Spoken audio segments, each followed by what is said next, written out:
এই ফজলুর রহমান বলে যে 24 সালের আজকের পরে নাকি মব সংস্কৃতি চালু হয়েছে, শেখ হাসিনার আমলে নাকি এর চাইতে ভালো ছিল। ফজলুর যদি শেখ হাসিনা এত ভালোই হয়ে থাকে তাহলে শেখ হাসিনার আঁচলের মধ্যে গিয়ে বসে থাকো, তোমার বাংলাদেশে থাকার অধিকার নাই, অধিকার নাই, অধিকার নাই। আমি চাই বাংলাদেশ থেকে ফজলুরকে বিতাড়িত করে শেখ হাসিনার আঁচলের তলে নিয়ে অবস্থান করো। আপনার মতো এই ফজলুরকে বাংলাদেশের জনগণ খায় না। এ ফজলু মজলু দেখার টাইম আমাদের নাই। এ ফজলু মজলুর জন্য বাংলাদেশ স্বাধীন হয় নাই। এ ফজলুদের জন্য বাংলাদেশের রাজনীতি নয়। আপনার জন্য রাজনীতি হচ্ছে ভারতের পাচাটা এবং দালালি করা। ওখানে চলে যান। 24 নিয়ে কথা বলবেন না। 24-এর কোনো অধিকার আপনার নাই। 24-এ গণতন্ত্র এবং 24-এর বিপ্লব নিয়ে একটা মিথ্যাচার আর করবেন না। কাউকে নতুন নতুন রাজাকার ট্যাগ লাগানোর চেষ্টা করবেন না। কাউকে নতুন নতুন করে আবার মব জাস্টিসের মধ্যে ফালানোর চেষ্টা করবেন না। মব করেছে আপনার বোন শেখ হাসিনা, মব করেছে আপনার পূর্বসূরি আওয়ামী লীগ, মব করেছে শেখ হাসিনার উত্তরসূরিরা। আপনি তাদেরই বংশের লোক, আপনি তাদের কাছে ফেরত যান। মব নিয়ে কথা বলবেন না ফজলুর রহমান সাহেব। বাংলাদেশে কোনো মব জাস্টিস শেখ হাসিনার এই 16 বছরের চাইতে 53 বছরে কোনো আমলে কেউ কোনোদিন প্রতিষ্ঠিত করে নাই। এখনও যা করছে মব, এই মবের মূল হোতা হচ্ছে আওয়ামী লীগ। তারা টার্গেট করে করে এই অন্যায়গুলো করে যাচ্ছে। বাংলাদেশে আমরা বৈষম্য চাই না। বাংলাদেশের সকল রাজনৈতিক দলগুলোকে নিয়ে আমরা ঐক্যবদ্ধভাবে কাজ করতে চাই, কিন্তু এই ফজলুর রহমানরা বাংলাদেশে অনৈক্য সৃষ্টি করছে, বিভাজন সৃষ্টি করছে। আজকের 24-এর গণ অভ্যুত্থানের রাষ্ট্রের যে সকল শ্রেষ্ঠ সন্তানদেরকে বিতর্কিত করছে। ফজলুর রহমান সাহেব মন্তব্য করছেন, শেখ হাসিনার আমলে মবের সংস্কৃতি ছিল না, যা এখন শুরু হয়েছে। যেই মব এখন হয়েছে, এই মব কোনোদিন শেখ হাসিনার সময়ে ছিল না। শেখ হাসিনার সময়ে রাষ্ট্র ব্যবস্থা এর চাইতে ভালো ছিল। এখন রাষ্ট্র ব্যবস্থা এতটাই খারাপ হয়ে গিয়েছে যে তিনি তার জীবনের নিরাপত্তার শঙ্কায় রয়েছেন। তিনি এখন স্বাধীনভাবে মত প্রকাশ করা, স্বাধীনভাবে চলাফেরা করা সব কিছুই এখন ঝুঁকির মধ্যে দেখছেন। অথচ এই ফজলুর রহমান 5ই আগস্টের পর থেকে তার মুখ থেকে যে ধরনের নিকৃষ্ট ভাষায়, যে ধরনের আওয়ামী লীগের পারপাস সাফ করার জন্য শেখ হাসিনার বিশেষ এজেন্ট হিসাবে সকাল সন্ধ্যা জুলাই বিপ্লবীদেরকে নিয়ে কটূক্তি করছে, ছাত্র জনতাকে নিয়ে কটূক্তি করছে, কখনো তাদেরকে রাজাকার, কখনো তাদেরকে আলবদর, কখনো তাদেরকে আল শামস, কখনো তাদেরকে জামাত শিবির, কখনো তাদেরকে মৌলবাদ, এরকম ট্যাগ দিয়ে দিয়ে সকাল সন্ধ্যা তার বিরুদ্ধে, এই বর্তমান প্রজন্মের বিরুদ্ধে লেগে আছেন। তার নাম অ্যাডভোকেট ফজলুর রহমান সাহেব। বিএনপির একজন উপদেষ্টা পরিষদের সদস্য নাম লাগিয়ে তিনি সকাল সন্ধ্যায় এই অপকর্মগুলো করে আজ তিনিই বলছেন যে বাংলাদেশে নাকি মবের সংস্কৃতি চালু হয়েছে, যেই মব শেখ হাসিনার সময় ছিল না। শেখ হাসিনার সময় নাকি উনি নিরাপদে চলতে পারতেন, উনি বক্তব্য দিতে পারতেন। শেখ হাসিনার সময় নাকি উনি নিজে স্বাধীনভাবে মত প্রকাশ করতে পারতেন, জীবনের অন্ততপক্ষে ঝুঁকি থাকতো না। তার সময় তিনি ভয় পেতেন যে কেউ না কেউ হয়তো তাকে অ্যারেস্ট করবে, কিন্তু কেউ না কেউ তাকে মেরে ফেলবে, এই চিন্তাটা তার ছিল না। কারণ অ্যাডভোকেট ফজলুর রহমানের মতো একজন সিনিয়র মানুষকে মেরে ফেলবে, এটা নাকি ফজলুর রহমানের বিশ্বাস হয় না। ফজলুর রহমান, চোখ দুইটা কি অন্ধ হয়েছে আপনার? তাকিয়ে দেখেন আপনার পাশে।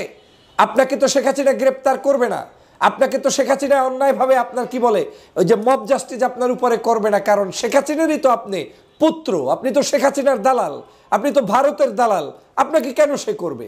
আপনার চোখের পাশ দিয়ে দেখেন না এম ইলিয়াস আলী গুম হয়ে গিয়েছে? আপনার চোখের পাশ দিয়ে দেখেন না সাগর রনি হত্যা হয়েছে?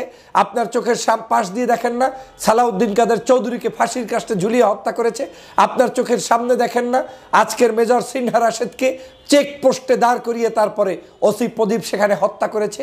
আপনার চোখের সামনে দেখেন না যে র্যাবের সাবেক মহাপরিচালক বেনজিররা কিভাবে মানুষদেরকে হত্যা করেছে, পুলিশের আইজি থাকা অবস্থায় হত্যা করেছে? চোখের সামনে দেখেন না যে বর্তমান ট্রাইব্যুনালের অ্যাডভোকেট তাজুল ইসলাম সাহেব বলছে 1330 জন মানুষকে একজন ব্যক্তি গুলি করে করে হত্যা করতে এবং সেখানে রক্ত ছিটে আসলে আনন্দ পেত? এগুলো কি চোখের সামনে ভেসে ওঠে না? আপনি বলছেন যে মব জাস্টিস কাকে বলে? মব জাস্টিসের কি দেখেছেন? বিপ্রজিৎ হত্যা দেখেন নাই? বিশ্বজিৎকে যে হত্যা করেছে সেটা আপনি দেখেন নাই? আপনি কি দেখেন নাই যে আবরার হত্যা হয়েছে কিভাবে? আপনি কি দেখেন নাই যে একজন নারীকে বেঁধে রেখে স্বামীকে জঙ্গলে পাঠিয়ে দিয়ে তারপরে সেই বিশ্ববিদ্যালয়ের ক্যাম্পাসে আজকের একজন নারীকে ধর্ষণ করে হত্যা করেছে, একজন নারীকে বিভিন্ন জায়গায় হেনস্থা করেছে, বিভিন্ন সমাজের মধ্যে তাদেরকে আজকে ধর্ষিত করা হয়েছে? এগুলো কি দেখেন নাই? রাস্তায় রাস্তায় লাশ পড়ে থেকেছেন, দেখেন নাই যে গত 16টি বছর কত হাজার মানুষের উপরে আক্রমণ করেছে? দেখেন নাই 5ই মের শাপলা চত্বরের কথা? দেখেন নাই 24-এর গণ অভ্যুত্থানের সময় 2000 মানুষকে হত্যা করা হয়েছে? এখন উচিত ছিল আপনার পরিবারের কাউকে ওই আন্দোলনের মধ্যে নিয়ে গিয়ে শেখ হাসিনা যদি বাটাম দিত, তাইলে আপনি বুঝতেন যে মব কাহাকে বলে।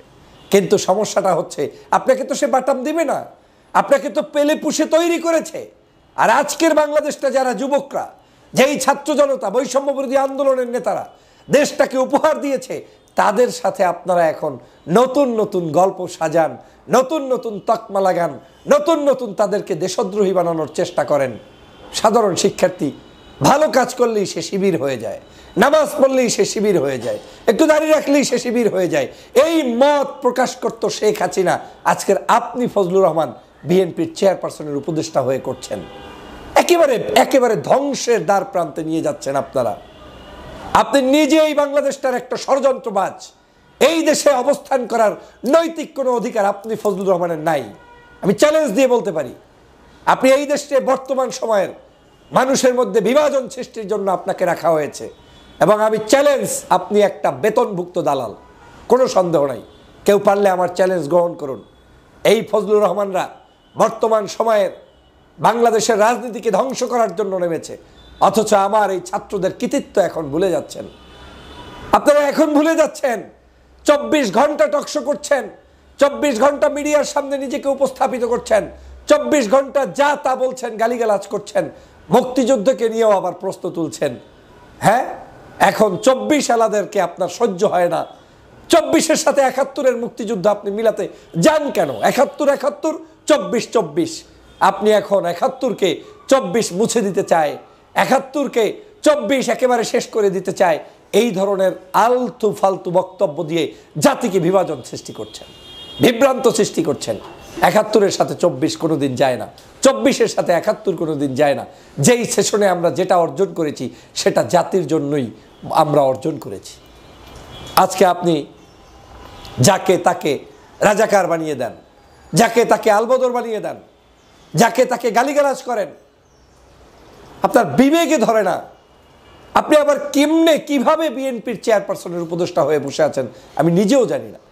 আমার তো মনে হয় না যে আপনি কোনো অবস্থায় সুস্থ মস্তিষ্কের একজন মুক্তিযোদ্ধা। শেখ হাসিনাই হয়তো আপনাকে কোনো একটা উপাধি দিয়েছে, কারণ একজন ভালো মুক্তিযোদ্ধার মুখ থেকে কোনোদিন মিথ্যা কথা বের হয়ে জাতিকে বিভ্রান্ত করতে পারে না, কারণ মুক্তিযুদ্ধের সেই আইডলদের মধ্যে এটা পড়তে পারে না। কিন্তু আপনি এটা করছেন। আমি অবাক হয়ে যাই, চোখের সামনে শেখ হাসিনার সকল হত্যাযজ্ঞগুলো ভাসে না। দেখেন নাই 2013 সালে মব জাস্টিস কায়েম করে বাংলাদেশের শাহবাগে সেই নর্তকীরা কি করেছিল? দেখেন নাই? এদেশের আলেম ওলামা, দেলোয়ার হোসেন সাইদি, কাদের মোল্লা, আলী হাসান মুজাহিদ, মীর কাসেম আলী, এভাবে করে তাদের নিজামি, সাইদি সবাইকে যে হত্যা করলো, সেগুলো আপনাদের চোখের সামনে বাজে না? চোখের সামনে দেখেন না যে একজন জীবন্ত শহীদ এটিএম আজহার যখন মুক্তি পেয়েছে, তার এই মুক্তির কি বলা হয়েছে? বলা হয়েছে তার নামে যত আনিত অভিযোগ এগুলো মিথ্যা, প্রমাণিত নয়, এগুলো সত্য নয়, এই অভিযোগগুলো সত্য নয়। আর তার মধ্য থেকে প্রমাণ হয়েছে বিগত দিনে যাদেরকে ফাঁসির কাস্টে ঝুলিয়েছেন প্রত্যেকেই হচ্ছে নিরপরাধ। আপনি আওয়ামী লীগের মতো করে যাকে তাকে আবার রাজাকার ট্যাগ লাগিয়ে দিবেন, এদের বিরুদ্ধে বলবেন, সেটা তো জাতি প্রত্যাশা করে না, সেটা তো জাতি খায় না। আপনার মতো এই ফজলুরকে বাংলাদেশের জনগণ খায় না। এই ফজলু দেখার টাইম আমাদের নাই। এই ফজলুর জন্য বাংলাদেশ স্বাধীন হয় নাই। এই ফজলুদের জন্য বাংলাদেশের রাজনীতি নয়। আপনার জন্য রাজনীতি হচ্ছে ভারতের পাচাটা এবং দালালি করা। ওখানে চলে যান। 24 নিয়ে কথা বলবেন না। 24-এর কোনো অধিকার আপনার নাই। 24-এ গণতন্ত্র এবং 24-এর বিপ্লব নিয়ে একটা মিথ্যাচার আর করবেন না। কাউকে নতুন নতুন রাজাকার ট্যাগ লাগানোর চেষ্টা করবেন না। কাউকে নতুন নতুন করে আবার মব জাস্টিসের মধ্যে ফালানোর চেষ্টা করবেন না। মব করেছে আপনার বোন শেখ হাসিনা, মব করেছে আপনার পূর্বসূরি আওয়ামী লীগ, মব করেছে শেখ হাসিনার উত্তরসূরিরা। আপনি তাদেরই বংশের লোক, আপনি তাদের কাছে ফেরত যান। মব নিয়ে কথা বলবেন না ফজলুর রহমান সাহেব। বাংলাদেশে কোনো মব জাস্টিস শেখ হাসিনার এই 16 বছরের চাইতে 53 বছরে কোনো আমলে কেউ কোনোদিন প্রতিষ্ঠিত করে নাই। এখনও যা করছে মব, এই মবের মূল হোতা হচ্ছে আওয়ামী লীগ। তারা টার্গেট করে করে এই অন্যায়গুলো করে যাচ্ছে। বাংলাদেশে আমরা বৈষম্য চাই না। বাংলাদেশের সকল রাজনৈতিক দলগুলোকে নিয়ে আমরা ঐক্যবদ্ধভাবে কাজ করতে চাই। কিন্তু এই ফজলুর রহমানরা বাংলাদেশে অনৈক্য সৃষ্টি করছে, বিভাজন সৃষ্টি করছে। আজকের 24-এর গণ অভ্যুত্থানের রাষ্ট্রের যে সকল শ্রেষ্ঠ সন্তানদেরকে বিতর্কিত করছে, এই ফজলুর রহমান বলে যে 24 সালের আজকের পরে নাকি মব সংস্কৃতি চালু হয়েছে, শেখ হাসিনার আমলে নাকি এর চাইতে ভালো ছিল। ফজলুর যদি শেখ হাসিনা এত ভালোই হয়ে থাকে, তাহলে শেখ হাসিনার আঁচলের মধ্যে গিয়ে বসে থাকো, তোমার বাংলাদেশে থাকার অধিকার নাই, অধিকার নাই, অধিকার নাই। আমি চাই বাংলাদেশ থেকে ফজলুরকে বিতাড়িত করে শেখ হাসিনার আঁচলের তলে নিয়ে অবস্থান করানোর জন্য। সবাইকে সেই কাজে অংশ নিতে হবে। এই মিথ্যাচার লোকগুলোর কাছ থেকে দেশকে রক্ষা করতে হবে। আল্লাহ হাফেজ।